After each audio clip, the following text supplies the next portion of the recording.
Hey everybody, in this video I'm going to walk through the 24 habits that will induce anxiety or raise anxiety. If you don't know who I am, my name is Hicks. I own Mental Health Solutions International, which is a mental health coaching company. And our mission is to make sure that people who are dealing with depression and anxiety can live depression and anxiety free. Because we know it's possible. There's so many people struggling with these problems, and we don't want you to be one of them. So I was looking back through the cases that I've dealt with helping people overcome anxiety in the past, and I was scratching my brain thinking through what are all of the different habits that cause that to happen. The thing you want to keep in mind is that actions create certain results, and habitual actions create habitual results, and the same is true with your mental health. So if you stop doing each one of these habits, then you can stop feeling anxious. I don't know if this list is totally exhaustive, but it's pretty damn exhaustive. It's probably like 75 to 80% there. So let's just jump into it. And these are in no particular order necessarily.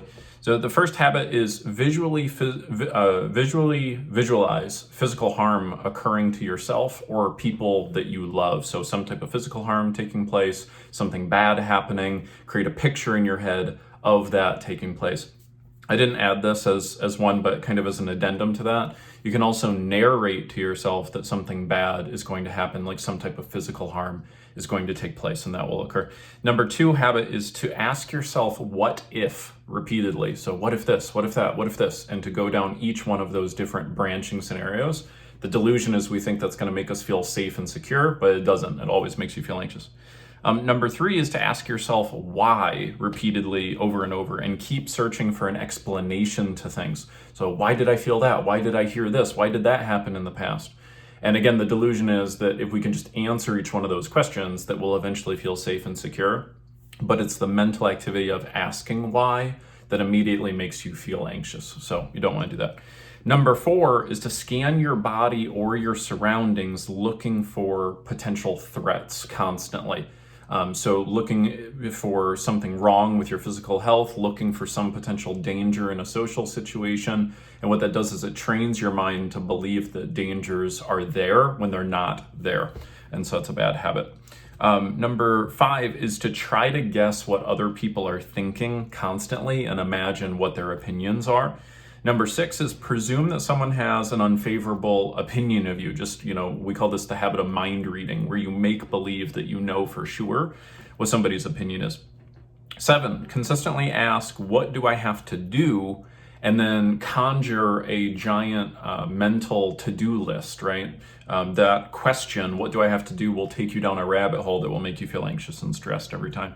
Number 8 is that presuming that by just getting more things done, that's going to make you feel better, like chasing the end of your to-do list. But what you've probably experienced is the more you chase the end of that to-do list, the longer it gets, right? The more anxious you get. And very often you'll get one thing done and then think, oh gosh, I got to get these 3 other things done that are related to that original thing. So that's not good.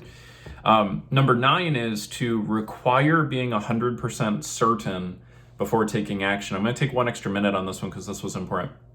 So what I have found in all of the cases I've worked with helping people overcome anxiety is that there is a direct relationship to how anxious someone feels in correspondence with how much they are requiring feeling certain. So in other words, if you don't need to feel certain, you will feel safe, secure, and certain. It's kind of a paradoxical thing. It's like the most secure people in the world are the people who don't need to feel certain all of the time. The people who require feeling certain before they take action, before they leave the house, before they drive the car, or whatever it is, those are the people who are the most anxious. So requiring being 100% certain is a bad habit to break.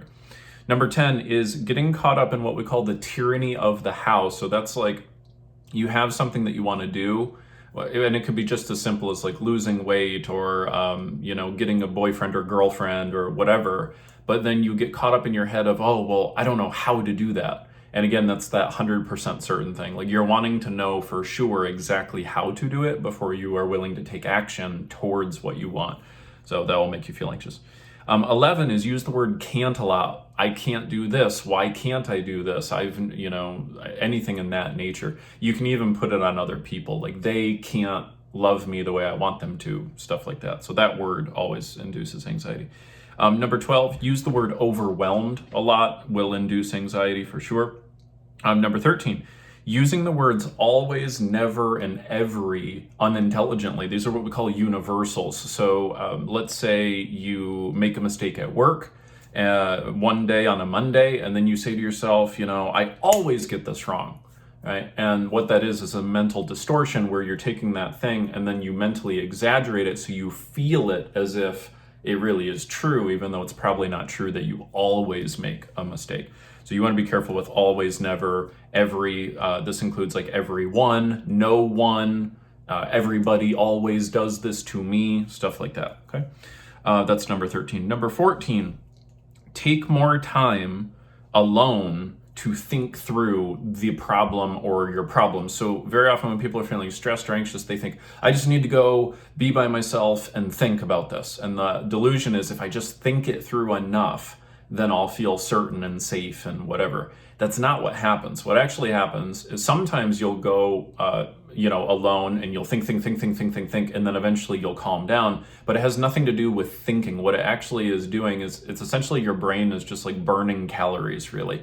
Like your nervous system eventually gets to a point where it gets exhausted and tired of doing that thing. But it's not that thinking it through and overthinking it is actually making you feel safe and secure. That the act of overthinking is what's making you feel anxious. Number 15 is avoiding making decisions in the moment so that you put more burdens on your future self, and that way you clog up your mental RAM, right? So as opposed to like in your mind only having 1 to 3 things that you're trying to figure out at any given time, the more you delay decisions, the more you stack up. It's like keeping an extra browser window open in your head, and that becomes problematic. 16 is to try to manage your whole life in your head rather than having a system, and I'm not just talking about a to-do list, right? But a system for managing your life, a system for keeping your focus in the right direction. 17 is to create tension in your muscles. So this is a common misconception that because I'm anxious, my body changes, and that's not actually how it works in most cases.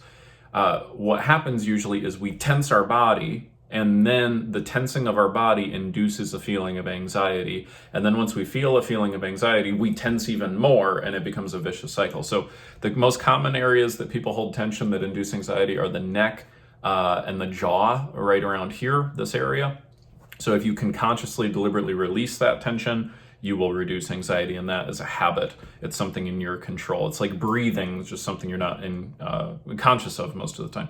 That's number 18 is breathing. So breathing short, holding your breath. Very often people hold their breath when they're asked a question or when they need to make a decision, or they do short breaths and then they go when they realize they haven't, taken a breath in a while. So the habit of mindful breathing is something you can train that will induce more calm.